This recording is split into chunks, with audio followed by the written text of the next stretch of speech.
Assalamualaikum warahmatullahi wabarakatuh. Salam guru penggerak. Tergerak, bergerak, menggerakkan. Berikut ini adalah demonstrasi kontekstual modul 3.1 pengambilan keputusan berbasis nilai-nilai kebajikan sebagai pemimpin. Assalamualaikum warahmatullahi wabarakatuh. Salam sehat dan bahagia Bapak Ibu Guru di seluruh Nusantara. Perkenalkan, saya Lira Praningtyaastuti SPD, calon guru penggerak Angkatan 7 dari Kabupaten Jember. Izinkan saya pada kesempatan ini untuk berbagi praktik baik wawancara saya dengan 2 orang kepala sekolah dari instansi pendidikan yang ada di wilayah Dinas Pendidikan Kabupaten Jember. Beliau adalah Bapak Prayitno SPD, Kepala Sekolah dari SMP Negeri 3 Ledokombo Kabupaten Jember, dan Ibu Azizah SPD, Kepala Sekolah dari SD Negeri Sumberbulus 2, Kecamatan Ledokombo, Kabupaten Jember. Wawancara yang saya lakukan terkait dengan pengalaman beliau selama menjadi pimpinan dari suatu instansi pendidikan dalam menyelesaikan kasus-kasus yang terjadi di wilayah kerja yang beliau pimpin. Kasus-kasus ini bisa berupa dilema etika ataupun bujukan moral. Bagaimana pengalaman-pengalaman beliau dalam menyelesaikan atau membuat suatu keputusan terhadap kasus-kasus yang terjadi di lingkungan kerja beliau. Yuk kita ikuti wawancara saya dengan beliau berdua. Bapak. Waalaikumsalam warahmatullahi wabarakatuh. Terima kasih Bapak sudah memberikan kesempatan kepada saya JGP Angkatan 7 2022 untuk belajar Pak mengenai dilema etika dan bujukan moral. Untuk apa langsung pertanyaannya nih Bapak? Alhamdulillah. Jadi Bu Lira di sini sebagai calon guru penggerak angkatan tahun 2002. Saya doakan sukses selalu. Amin. Alhamdulillah sebagai istilahnya sebagai mutiara yang ada di SMP 3 Ledokombo. Semoga dengan Bu Lira ini menjadi motivasi pada teman-teman yang lain untuk lebih bermotivasi meningkatkan keilmuannya untuk mendidik anak-anak, dengan ikut juga sebagai calon guru penggerak nantinya. Amin. Gitu. Terima kasih Bapak supportnya, doanya dari mulai saya SMP sampai sekarang yang menjadi bapak saya. Langsung tanya gimana ceritanya? Begini Bapak, ini kami disuruh untuk menggali kepada narasumber langsung tentang kasus-kasus dilema etika atau bujukan moral yang mungkin Bapak selama menjadi pimpinan di suatu instansi, mungkin Bapak pernah mungkin menemukan kasus-kasus semacam ini Pak. Bagaimana Pak? Ya, yang jelas memang di lembaga pendidikan yang pernah saya alami memang banyak sekali sebenarnya kasus-kasus, yaitu mungkin kasus yang berkaitan dengan siswa, dengan tenaga pendidik dan kependidikannya, itu juga banyak sekali. Contohnya ini kaitannya dengan tenaga pendidik misalnya. Memang karena apa? Karena tenaga pendidik itu adalah sebagai acuan untuk mengantarkan anak-anak agar anak-anak di kemudian hari menjadi anak-anak yang paling tidak sukses dan karakternya juga terbentuk. Oleh karena itu di kalangan pendidik ini utamanya kedisiplinan itu ya, disiplin banyak. Contohnya ya mungkin terlambat. Ya itu ya, Iya. datang terlambat itu Iya, kan sering. sering sekali dilakukan itu. Nah, dan itu kayaknya memang sulit kalau kita tidak benar-benar memberikan satu bimbingan dan juga pembinaan. Ya, gitu. Jadi contohnya itu, jadi memang banyak pendidik bahkan kadang dia meremehkan. Artinya apa? Ya ngajar hanya sekedar ngajar. Artinya ngajar setelah itu ditinggal. Kalau sudah tidak ada jam ngajar misalnya, itu sudah saya alami itu. Sehingga apa yang harus saya lakukan itu memang harus, apa yang terjadi itu saya harus dalami dulu. Kenapa si pendidik ini kok begini, kok begitu melakukan ini, kenapa? Jadi tidak serta-merta saya langsung ambil tindakan apa yang dia lakukan gitu. Jadi saya harus Mendalami dulu gitu, Pak. mendalami dulu. Jadi kenapa dia melakukan atau terjadi hal-hal yang seharusnya sebagai seorang pendidik tidak dilakukan, karena itu adalah sebagai contoh untuk anak-anak didik. Kalau Pak Guru telat, kalau Pak Guru ngajarnya pernah ada di sekolahnya waktu ngajar tok misalnya, nah itu Contoh untuk anak didiknya nih Bapak. iya contoh untuk anak Harus didik. bisa jadi contoh. Jadi yang paling sering tentang ya Pak, guru terlambat. Intinya di kedisiplinan, nilai kedisiplinan. Untuk guru. Kemudian ini Bapak, misalkan ada guru yang kan itu Bapak mengalami ya Bapak, guru tidak disiplin, datang terlambat, hanya sekedar ngajar. Itu langkah-langkah apa Bapak yang diambil? Ya, itu contoh satu tadi ya. Banyak sebenarnya contohnya.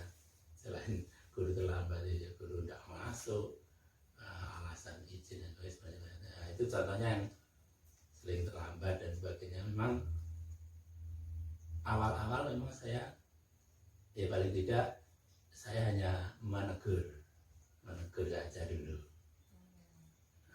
Menegur, oh kenapa kok terlambat? Menanyakan gitu Iya, Bapak. menanyakan dulu.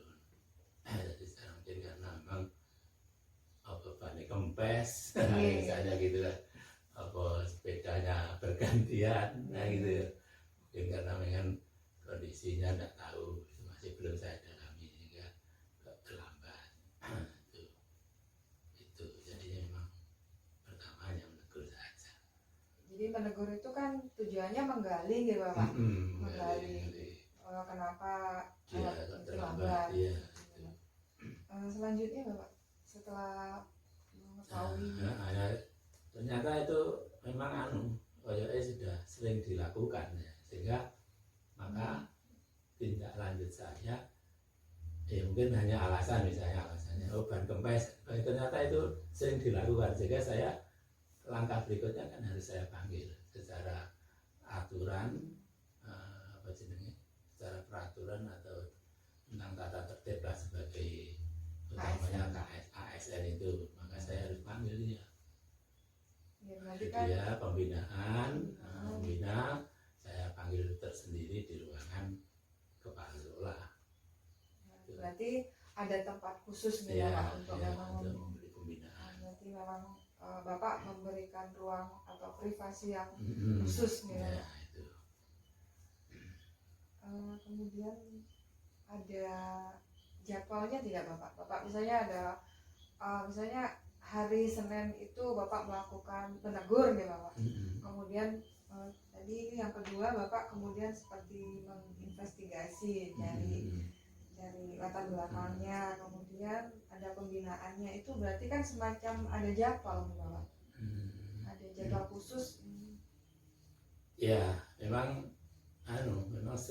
utamanya setiap ini bukan hanya satu orang saja, bukan, ini salah satu treatment yang saya lakukan bagi teman-teman yang trouble-nya tadi Sama. sering terlambat dan sebagainya. Itu saya mesti setiap hari Senin setelah satu minggu, Sabtu, hari Seninnya itu mesti ada jadwal untuk hal-hal yang memang itu pembinaan untuk orang-orang orang yang over, artinya Oh, yang ya itu tadi over, artinya contohnya ya sering melakukan kesalahan lah istilahnya begitu. Maka setiap Senin itu saya harus mempunyai jadwal untuk memang membina. Membina itu person, bukan bareng-bareng, personil. Personil yang mempunyai persoalan, problem, masalah. Contohnya yang tadi yang terlambat itu satu problem itu. Unsur menghormati juga kan dia Ya, Pak, menghormati. jadi untuk menghormati dia biar Iya. untuk menyembunyikan apa ya negatifnya dia itu. Berarti memang di Ngapunten Bapak, di jadwal program kerja Bapak itu ada terjadwal nih Bapak. Berarti memang harus terjadwal Bapak. Harus itu. Harus. Jadwal khusus, tempat khusus nih Bapak. Ya utamanya di ruangan khusus di kepala sekolah ada yang lainnya. Kemudian ada tidak Pak target khusus menyangkut kasus-kasus itu, maksudnya penyelesaiannya harus kapan? Bapak harus ada, karena kalau harus ada itu, jadi memang minimal pembinaan itu harus 3 kali minimal, artinya secara lisan, secara tertulis itu 3 kali pembinaan, itu secara aturannya. Jadi normalnya begitu. Kalau sudah melampaui itu kan berarti sudah nanti tindakannya lain, artinya saya harus mengambil apa keputusan gitu, keputusan yang mungkin lebih dari teguran lisan tadi. Berarti memang ada prosedur khusus yang ya harus Bapak, yang harus dilakukan sesuai dengan aturan yang berlaku gitu. Kemudian ini Bapak, pernahkah Bapak itu menghadapi tantangan gitu? Misalnya kan pastinya dari sekian instansi yang pernah Bapak pimpin, orang-orang guru yang semacam itu apakah ada tantangannya? Ada beberapa tantangan mungkin Pak? Ya, ya ada. Memang justru ini adalah jadi bumerang bagi teman-teman yang lain. Apa artinya? Kalau seandainya itu dibiarkan, maka itu akan menjadi bumerang atau jadi penyakit dari teman-temannya. Artinya teman-temannya nanti akan ikut-ikutan. Tantangannya itu karena ada kasus-kasus yang modelnya begitu. Jadi ada teman-teman memang yang membuat alah isu penting, ayo wong itu anu dan sebagainya, akhirnya ikut-ikutan. Jadi bahkan mungkin mempengaruhi juga, mempengaruhi orang itu, biarkanlah terlambat, ada masalah dan sebagainya. Ada yang begitu, karena mungkin ada hal-hal yang dia tidak tahu, mungkin ada problem persoalan, atau mungkin ada sakit hati dengan kepala sekolah mungkin, sehingga malah memanas-manasi. Itu mungkin ada sehingga saya pernah seperti itu. Jadi memang ada yang istilahnya kelompok-kelompok lah. Jadi memang di sekolah itu, di lembaga itu kan banyak ada kelompok itu sudah wajar. Salah pendapat, perbedaan pendapat itu wajar. Tapi saya harus mengambil dari semua itu dengan hati atau pikiran yang jernih, tidak emosi, tidak serta-merta saya punya kekuasaan langsung. Kemudian langsung misalnya saya membuat SP, surat peringatan 1-2 langsung, tidak begitu. Jadi karena ya itu tadi, selama dia bisa dibina tetap harus saya bina. Itu jadi memang ada jadi kelompok-kelompok yang justru mempengaruhi supaya dia tetap mengikuti yang salah. Iya, gitu. Atau mungkin dia tak mau merubah sikapnya. Itu ada. Kemudian misalkan tadi kan tantangannya ya Pak, tantangannya. Nah sekarang itu hal-hal apa yang maksudnya jadi hal positif yang bisa membuat Bapak itu mudah untuk membuat suatu keputusan guru ini harus diapakan gitu. Ada nggak Pak? Ya tadi saya harus, kalau memang itu apa ya, tetap dia tidak berubah misalnya, maka saya juga sesuai dengan aturan yang berlaku. Aturan yang berlaku itu adalah untuk sebagai efek jerak paling tidak saya harus membuat SP tadi ya. Ya, Surat peringatan tadi ya, secara tertulis peringatan. itu. Berarti selama ini misalnya ada kasus undisipliner ini Bapak mengacu undisipliner, berarti Bapak membinanya sesuai dengan prosedur aturan yang berlaku. Bapak.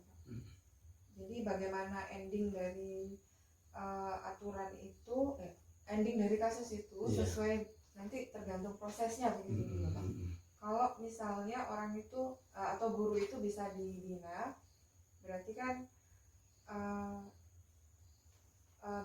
dia harus merubah sikapnya seperti Bapak. Kalaupun tidak bisa dibina, berarti endingnya sesuai dengan peraturan. Saya lanjut kalau misalnya tidak bisa ya sesuai peraturan, bisa sampai ke surat peringatan, bahkan surat punishment atau hukuman itu yang berkaitan dengan nanti tindak lanjutnya kan itu arahnya nanti ke badan kepegawaian di daerah itu, larinya ke sana nanti kalau orang itu benar-benar mau merubah sikap yang dia lakukan. Aturannya begitu. Itu sebagai efek jerak. Kalau sudah sana kira-kira insya Allah ya berubah. Menurut saya karena memang dia butuh ASN itu perjuangannya gampang, tidak gampang ASN gitu loh. Makanya insya Allah dia akan punya efek jerak, tidak sampai sana itu insya Allah. Karena surat peringatan, surat tanda tadi sudah kuat bagi kepala sekolah untuk menjatuhkan dia sebenarnya gitu. Makanya itu. Itu tadi kan masuk di ya Bapak termasuk dilema etika gitu. Pernahkah Bapak ada kasus juga menjumpai kasus yang itu semacam bujukan moral gitu Bapak? Jadi hal yang dia lakukan itu salah sebenarnya, tapi Bapak harus mengambil keputusan. Sebenarnya memang pernah awal-awal itu sebelum saya melakukan tindak lanjut sebenarnya secara person, secara apa ya, dianggap sebagai keluarga lah ya, itu yang membujuk ya gimana kan nanti dilihat konco-konco teman-temannya itu kan jenengan itu sering terlambat dan sebagainya kan ya kira-kira misalnya ya itu bujukannya kita sebagai keluarga, terus rezeki kita di sini ya itu tadi hidupnya kita itu rezekinya kan dari sini. Bagaimana kalau itu jenengan lakukan, kemudian teman-teman guru yang sering disiplin, yang sering masuk kan kira-kira sampai gimana, itu adalah untuk hati dia, ambil hati dia. Nah, itu salah satunya. Pendekatannya pakai hati nih Pak. Jadi hati. itu dari hati ke hati. hati. Jadi biar ya apa cerita seandainya ada teman-teman seperti itu bagaimana.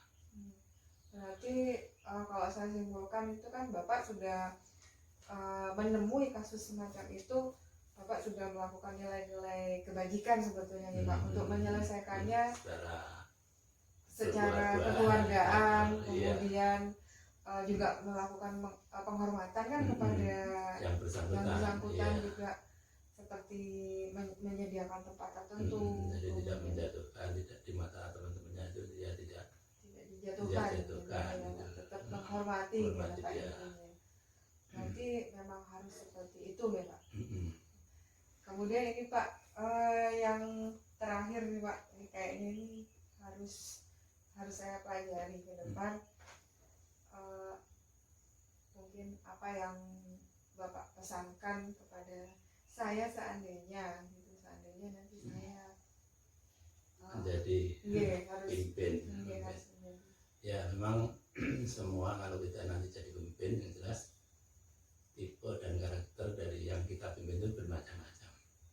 Makanya untuk mengatasi bagaimanapun kondisi karakter itu, yang penting hati kita harus tidak boleh benci atau punya rasa sakit hati. Karena kalau itu yang muncul, pasti keputusan kita nanti akan nggak suka wis. Kalau sudah nggak suka yuk, apapun yang kita lakukan ya nggak bisa membina, malah justru menjadi permusuhan yang tidak akan terselesaikan. Itu. Berarti harus netral gitu ya Iya, Pak? harus netral dan juga jangan sampai kita itu menyakiti hati dia. Kalau bisa. Tetap maksudnya menyediakan hati harus netral, kemudian apa nih Pak? Tidak subjektif. Iya, tidak menjustifikasi dan sebagainya, sehingga justru malah sakit hati, malah tidak selesai, malah nambah masalah. Itu. Masalah tidak selesai nanti. Iya, pendekatannya tetap harus keluarga, hati lah. Menurut saya gitu. Karena kalau memang di mana saja, kalau itu masalah itu selalu ada. masalah ada, penyelesaiannya insya Allah bisa semuanya diselesaikan dengan cara itu. Kalau sudah dengan hati, insya Allah dengan sadar dia juga akan merubah. Itu yang menurut saya gitu. Terus ini lagi Pak, ini untuk bekal saya besok, misalnya ada suatu keputusan yang itu tidak sesuai dengan peraturan, tapi itu untuk keputusan kebaikan orang banyak, pernahkah tidak Bapak mengalami, kemudian hasilnya seperti apa? Contohnya artinya tidak sesuai peraturan tapi kita lakukan, tapi untuk kebajikannya. Maksudnya untuk kebajikan. Berkaitan dengan apa ya, tenaga kependidikan, apa yang apa ini? Apa saja Bapak? Seperti dengan murid juga tidak apa-apa. Iya, jadi seperti kasus yang ya itu tadi, kaitannya dengan anak-anak tadi, ya, sesuai dengan misalnya akan memberikan keputusan anak itu naik kelas atau tidak naik kelas itu tadi. Misalnya, ya, itu kan ada beberapa anak dari kelas-kelas itu, beberapa yang diidentifikasi itu tidak akan naik kelas misalnya. Nah, padahal memang sesuai dengan aturan, data yang tertera di situ sudah anak itu memang tidak naik. Secara nilai, secara nilai. Tapi kan harus melihat belakang, latar belakang anak, kemudian ya dilihat anak itu apakah hanya nilai saja memang yang jelek, di lain-lainnya tidak masalah. Nah itu kita harus perhitungkan. Jadi memang di dalam aturan mungkin kenaikan kelas itu syaratnya harus nilai 70 misalnya, nah, anaknya itu di bawah. Kemudian kalau hal itu yang menyebabkan tidak naik, maka kita harus mengambil kebijakan untuk kebajikan. Kebijakan untuk kebajikan itu. Baik pimpinan dari kebijakan untuk kebajikan. Ini seperti clue ini Bapak. Jadi kebijakan untuk kebajikan. Clue untuk saya Bapak. Jadi yang jelas itu tidak pakai aturan, kebijakan untuk kebajikan itu. Saya rasa kalau kebijakan untuk kebajikan berarti kan untuk orang banyak, kebaikan orang banyak. Bapak, terima kasih atas waktunya yang diberikan. Yang pertama, kemudian yang kedua atas ilmunya dan juga saran-saran nasihat pada saya. Mudah-mudahan saya bisa benar-benar mengaktualisasikan materi-materi yang ada di Guru Penggerak Bapak. Ya, saya doakan sukses terus. Assalamualaikum Bu Aziza. Waalaikumsalam Bu Lina. Terima kasih ya Bu Aziza. Saya sudah diberikan kesempatan untuk belajar lebih jauh lagi tentang dilema etika dan bujukan moral.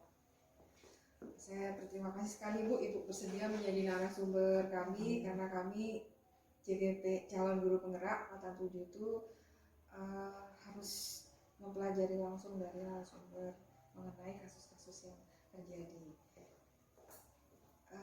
Apakah Ibu bersedia Bu? Bersedia sekali Bu Lina. Terima kasih. Akan langsung saja ya Bu. Monggo.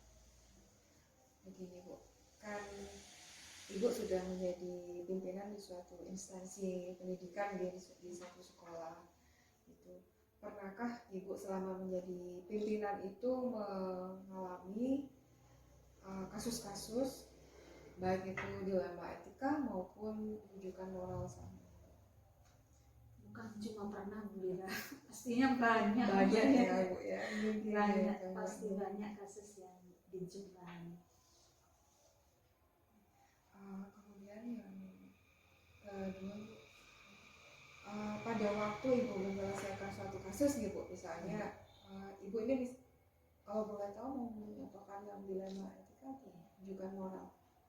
Saya contohkan ini kasus yang terbaru yang saya alami ya Bu. Saya kasih gambaran dulu, kasusnya seperti ini. Kelas 6 yang sekarang, salah seorang siswanya itu ada yang ABK, Berkebutuhan khusus anak ya? berkebutuhan khusus, Ya, di mana dia itu sampai sekarang masih belum bisa baca tulis. Tapi anak ini rajin sekali. Seharusnya anak ini memang tidak sekolah di sekolah reguler seperti ini. Seharusnya dia kan masuk di khusus nih ya? Iya. Sekolah khusus. Cuma karena orang tuanya belum mampu untuk ke sana dengan alasan jauh dan alasan biaya, jadi dia sekolah di sini. Berarti itu dilema etika ya? Termasuk dilema etika. Iya. Dilema banget buat saya ini. Nantinya bagaimana si anak ini dari segi usia dia sudah jauh di atas teman-temannya. Kemudian anak ini rajin sekali sekolahnya dan dia ingin sekali melanjutkan ke SMP seperti teman-teman yang seusia dia. Tapi di sini kan dilema buat sekolah, buat lembaga, apakah anak ini harus diluluskan? Kalau melihat kebutuhan anak ini seharusnya dia diluluskan, tapi kalau melihat kemampuan dia masih belum layak untuk lulus. Jadi kasusnya itu ada siswa yang berkebutuhan khusus nih Bu, tapi dia juga punya keistimewaan nih. Jadi itu rajin. Cuman tidak sesuai dengan SKL lah gitu. Kompetensinya dia untuk lulus itu belum gitu ya Bu. Ini berarti memang dilema sekali ya Bu. Saya rasa itu dilema sekali Bu. Kemudian ini Bu, kalau boleh tahu ya, dalam menjalankan pengambilan keputusan dalam menyelesaikan kasus itu nih, itu bagaimana cara Ibu untuk mengidentifikasi termasuk pertama saya kan dapat laporan dari awalnya gini, saya mengikuti rapat K3S. Di sana disampaikan bahwa jika ada di lembaga itu yang siswa yang berkebutuhan khusus, maka nanti ijazahnya akan berbeda, akan dibedakan dengan teman-teman yang lain dengan mengikuti prosedur ini. Itu kan penjelasannya.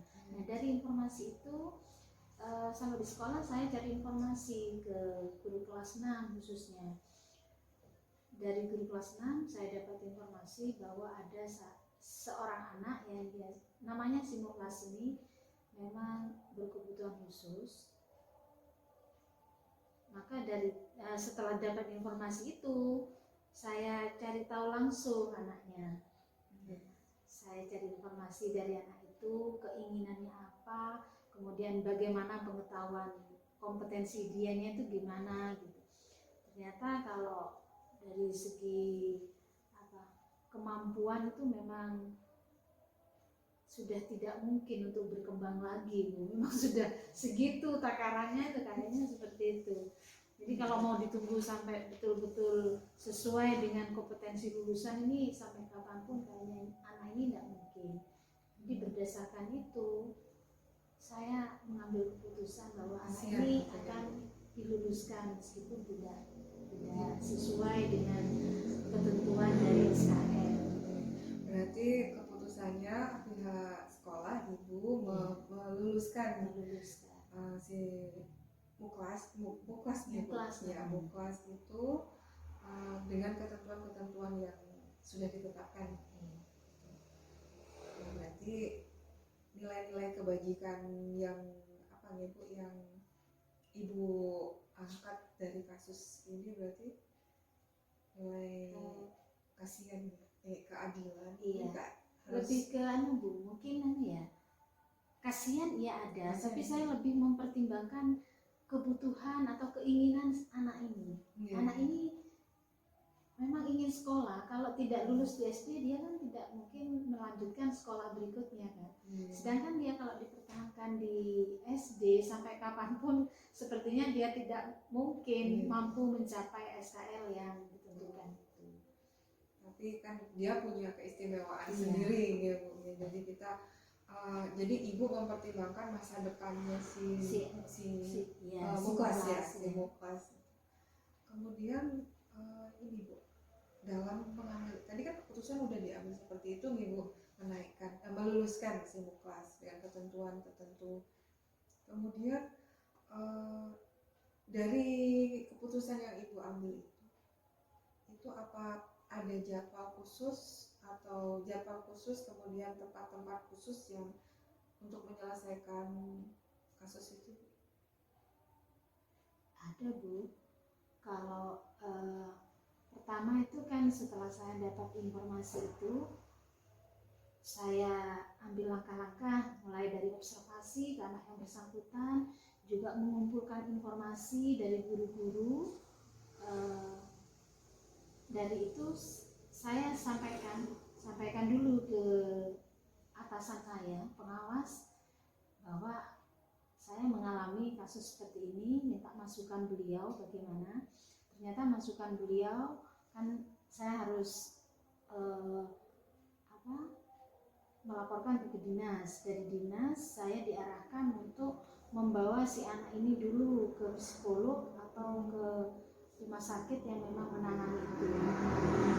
Saya cari tahu ternyata masih ada biaya yang lumayan juga untuk ditanggung sekolah, tidak mungkin disampaikan orang tuanya juga tidak mampu untuk membiayai itu Bu.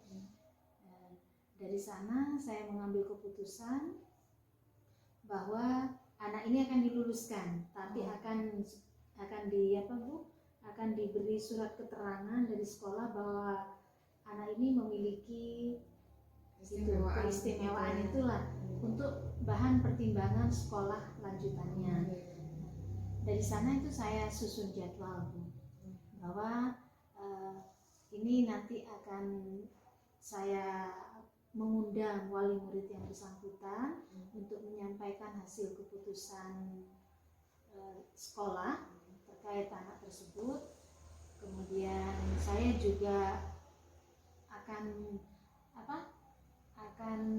menjadwalkan nanti di pendaftaran di sekolah berikutnya anak ini akan juga didampingi oleh perwakilan dari sekolah, mungkin dari guru kelasnya. Jadi sudah saya jadwalkan. Di situ juga sudah saya jadwalkan bahwa keputusan ini mau tidak mau harus disampaikan juga ke wali murid yang lain.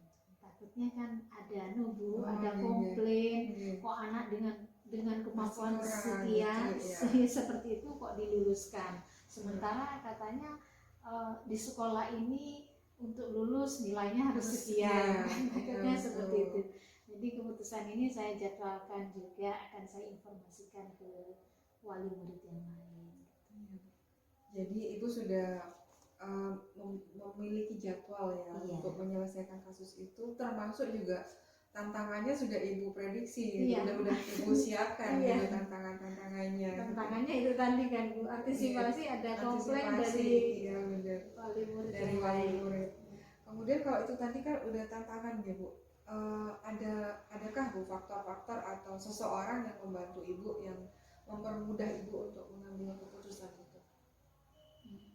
Ada Bu, ini yang jelas ini guru kelasnya di sana membantu saya juga, termasuk atasan saya pengawas. Setelah saya sampaikan kendala saya untuk mengambil keputusan ini, kalau harus sesuai dengan harus sesuai dengan aturan yang ada, tidak memungkinkan, maka saya mengambil keputusan seperti ini, dan alhamdulillah atasan saya juga mendukung. Berarti banyak faktor dan juga pihak-pihak yang membantu ya Bu dalam memutuskan itu.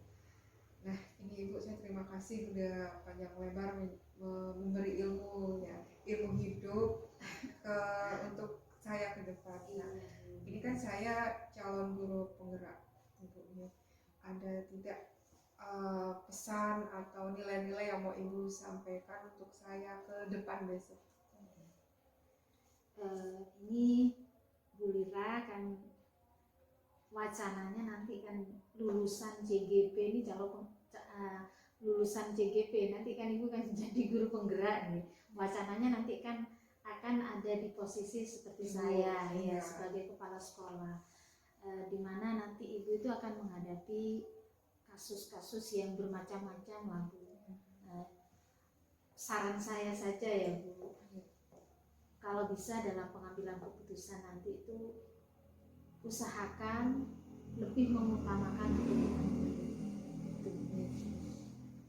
untuk kepentingan yang lain, selama itu masih tidak bersinggungan dengan kebutuhan murid, mungkin bisa di nomor 2-kan lah, tapi kita lebih mengutamakan kepentingan murid. Jadi ini kayaknya senafas dengan filosofinya Ki Hajar Dewantara gitu ya Bu? Iya betul itu Bu. Alhamdulillah, terima kasih Bu Aziza sudah mau berbagi ilmu dengan saya. Insya Allah Bu, semua harapan Ibu insya Allah akan saya pelajari supaya bisa memutuskan suatu masalah dengan memprioritaskan kepentingan anak seperti yang Ibu sampaikan. Terima kasih Bu atas waktunya. Assalamualaikum warahmatullahi wabarakatuh.